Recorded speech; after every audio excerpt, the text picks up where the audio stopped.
کہتے ہیں ہم مستثنا ہیں. صدر پاکستان مستثنا ہے. زندگی بھر اب اس کے خلاف کوئی مقدمہ درج نہیں ہو سکے گا. ایسا پاک صاف شفاف پتہ نہیں کس کس جرم میں 8-10 سال جیل میں رکھا. کبھی اتنا بڑا مجرم کہ جیل میں، اور کبھی اتنا پاک اور شفاف شخصیت کہ اس کے خلاف کوئی کیس بھی نہیں ہو سکے گا، اور تاحیات.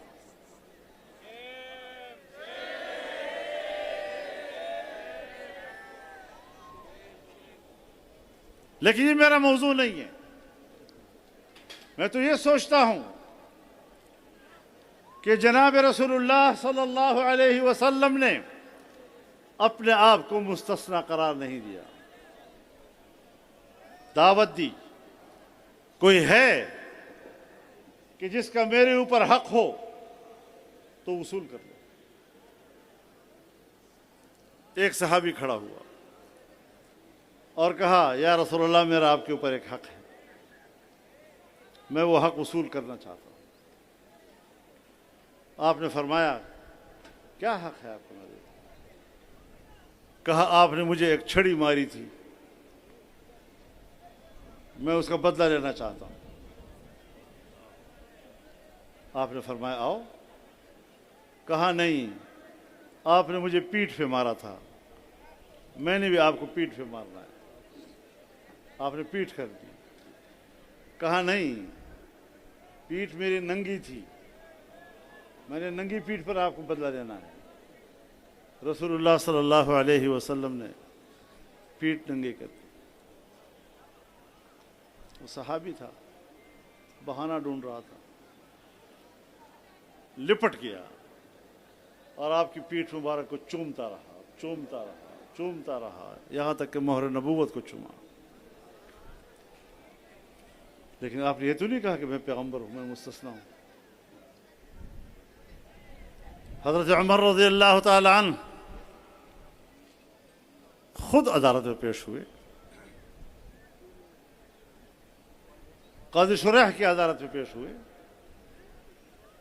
یہ تو نہیں کہا کہ میں امیر المومنین ہوں، اور مدعی کو حق نہیں ہے کہ میرے خلاف کیس درج کر سکے.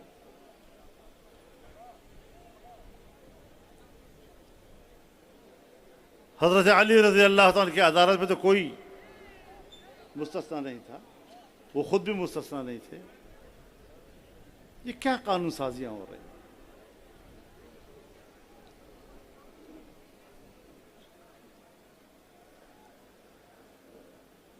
18 سال سے کم عمر شادی نہیں کر سکتے، اور اگر شادی کر لی تو اس کو زنا بالجبر کہا جائے گا. لیکن اگر بچہ پیدا ہو گیا تو بچہ حلالی ہوگا. یہ ہمارے قانون سازی ہے.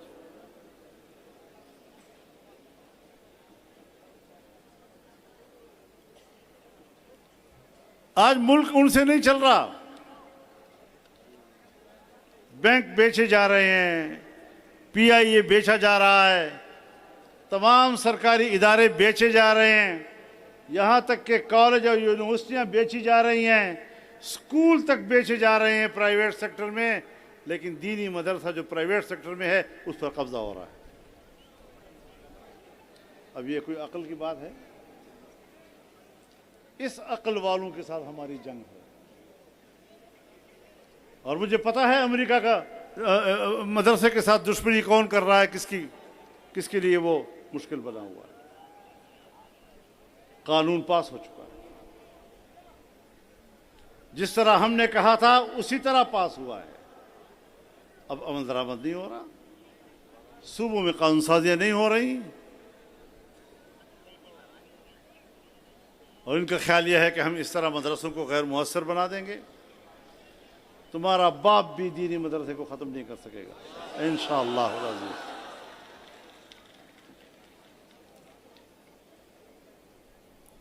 یہ جنگ ہم نے لڑنی ہے،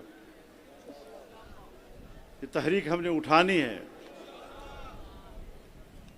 اس ملک میں ہمیں امن چاہیے، انسانی حقوق کا تحفظ چاہیے، اور خوشحال معیشت چاہیے۔ ہم نے مہنگائی کے خلاف مظاہروں کا اعلان کیا تھا، لیکن انہی دنوں میں ایران امریکہ کے درمیان پاکستان نے ثالثی کا عمل شروع کیا اور اسلام آباد میں بین الاقوامی قیادت اتر رہی تھی، تو ہم نے سوچا کہ ان حالات میں ہمیں ملک کے لیے مشکل پیدا نہیں کرنی چاہیے۔ ہم نے وہ مظاہرے مؤخر کیے، منسوخ نہیں کیے،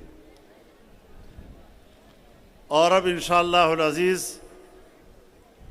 22 مئی کو جمعے کے روز ملک بھر کے ہر ضلعی ہیڈ کوارٹر میں مظاہرے کیے جائیں گے۔ دوبارہ اعلان کرتا ہوں،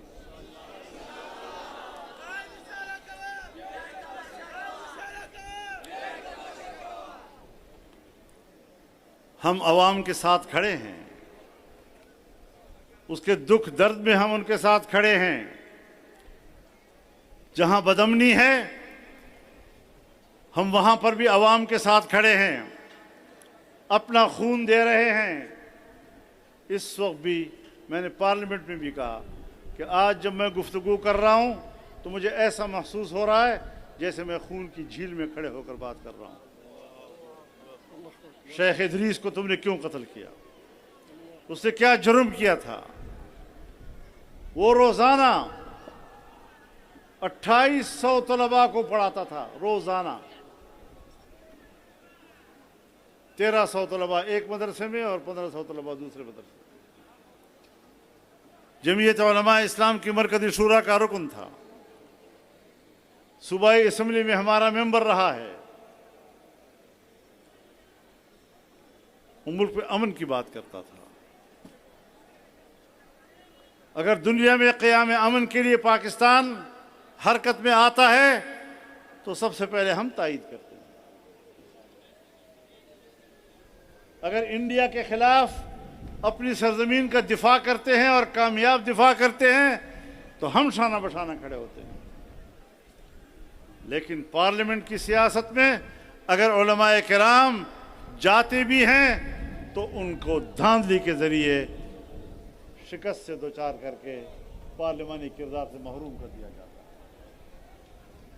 تم پارلیمان کے کردار سے ہمیں محروم کر سکتے ہو، لیکن اس میدان کے کردار سے ہمیں محروم نہیں کر سکتے۔ اب فیصلے ایوان میں نہیں، میدان میں ہوں۔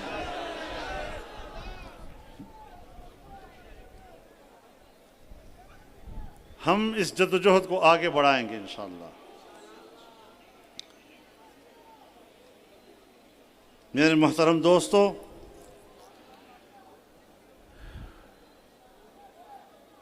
ہمارا نصب العین بڑا واضح ہے۔ ہم پاکستان کو ایک اسلامی فلاحی ریاست بنانا چاہتے ہیں، ایک ایسی ریاست جو معاشی لحاظ سے طاقتور ہو، ایک ایسی ریاست جو دفاعی لحاظ سے طاقتور ہو، ایک ایسی ریاست جہاں عام آدمی کے حقوق محفوظ ہو۔ اور اس جدوجہد کو انشاءاللہ جاری و ساری رکھا جائے گا۔ آپ اس جلسے میں عزم کریں کہ انشاءاللہ یہ جدوجہد ہماری آگے بڑھتی رہے گی، کہ یہ مسئلہ صرف اب بیت المقدس تک محدود نہیں ہے، قبلہ اول تک محدود نہیں ہے، یہ مسئلہ اب صرف فلسطین تک محدود نہیں ہے، یہ عرب دنیا سے آگے بڑھتے ہوئے ایران تک پہنچ گیا ہے۔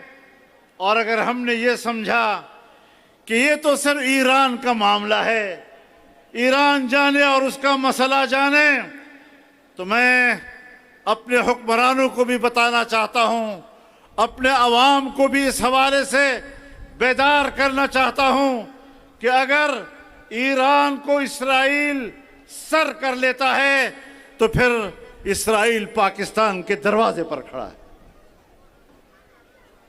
ذرا سمجھو اس بات کو. بین الاقوامی قوتیں کس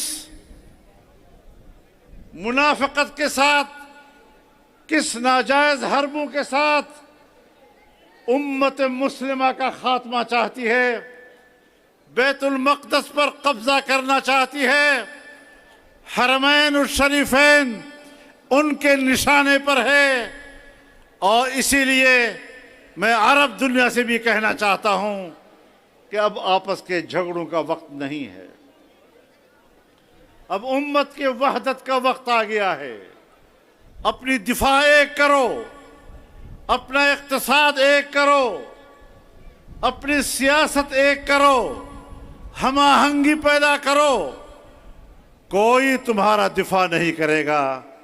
آئیں ایک دفاعی قوت بن کر ہم اسلامی دنیا کو ایک مضبوط بلاک بنائیں اور اکٹھے ہو کر امت مسلمہ کے مفادات کا دفاع کریں. میرے محترم دوستو، لیکن کون کرے؟ پاکستان کے یہ حکمران کس کس بات کو روؤں؟ اب پختانہ بھائی وہ پڑتوک دی سوڑے سوڑے راوٹ چہارہ سوڑا دی گنڈم مات زاڑا راجی.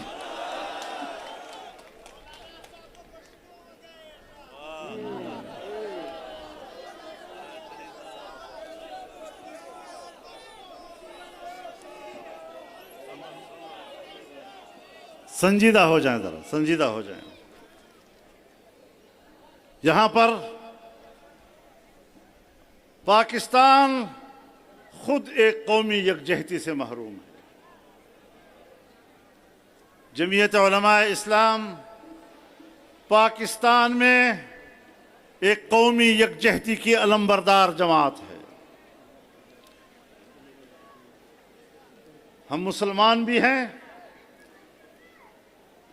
ہم ایک عقیدہ بھی رکھتے ہیں، لیکن ہم تعصب کے قائل نہیں ہیں، ہم نفرتوں کے قائل نہیں ہیں. آئیں ہم اپنے اختلاف پہ بھی بات کریں، لیکن سلیقے کے ساتھ، شائستگی کے ساتھ. نفرتوں کی سیاست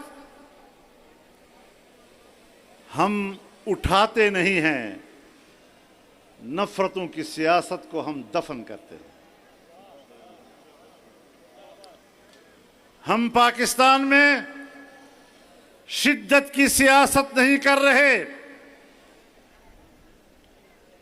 ہم پاکستان میں اصولوں کی اور محبت کی سیاست کرتے ہیں.